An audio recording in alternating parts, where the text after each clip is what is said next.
Hi, hello mga kaibigan, mga kapatid. Mapagpalang araw ng linggo sa inyong lahat at nasa ika-4 na linggo na tayo sa pagdiriwang natin sa buwan ng Kwaresma. Ika-10 araw sa buwan ng Marso. Tuloy-tuloy lang tayo sa ating mga pagninilay at narito na naman ang inyong lingkod, Father Bob, isang paring Karmelita. Ako na may natutuwa na nagkaroon kayo ng panahon na makinig sa mga pagninilay. At ang aking dalangin palagi na ang mga pagninilay ninyo ay maging mabunga. Magsikap lang tayo na maging tapat sa ating mga tungkulin bilang tagasunod ni Kristo. Ngayon, sa ating pagninilay sa araw na ito, sa linggong ito, ay babahagi sa atin ni San Juan, Kapitulo 3, versikulo 14 hanggang 21. Ano ba ang nilalaman ng ating ebanghelyo sa araw na ito? Dito sinasaad na si Jesus ay kausap niya si Nicodemus at sinabi niya na ang Panginoon, dahil ang Diyos ay mahal na mahal niya ang sanlibutan, binigay niya ang kanyang sariling anak at nag-iisang anak upang maipadama ang pagmamahal na ito. At kung sino man ang maniwala sa kanya ay magkaroon ng buhay na walang hanggan.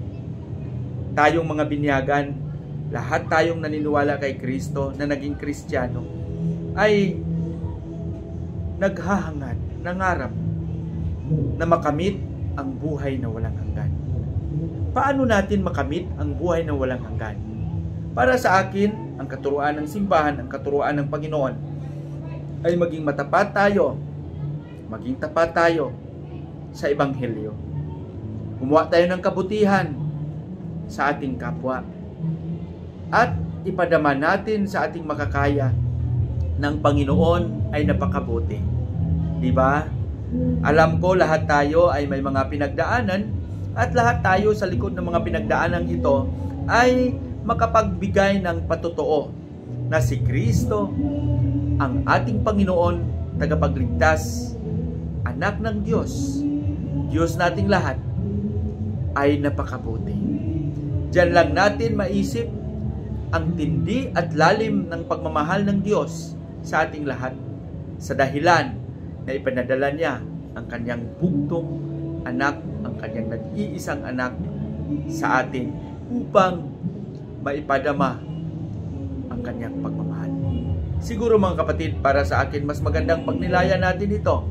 Hinahamon tayo na sa ating kahinaan patuloy sana tayong magpadama ng pagmamahal sa bawat isa, gaya ng pagmamahal na ibinahagi at ipinadama sa atin ng Panginoon, ng ating Diyos, sa pamamagitan ng kanyang nag-iisang anak na si Jesus.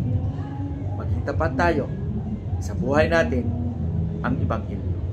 Pagpalain na ba tayo ng Panginoon sa ating panalangin? Panginoong Hesus, turuan mo kaming magmahal at mag-alay ng aming sarili alang-alang sa kabutihan. Hangad namin ang buhay na walang hanggan.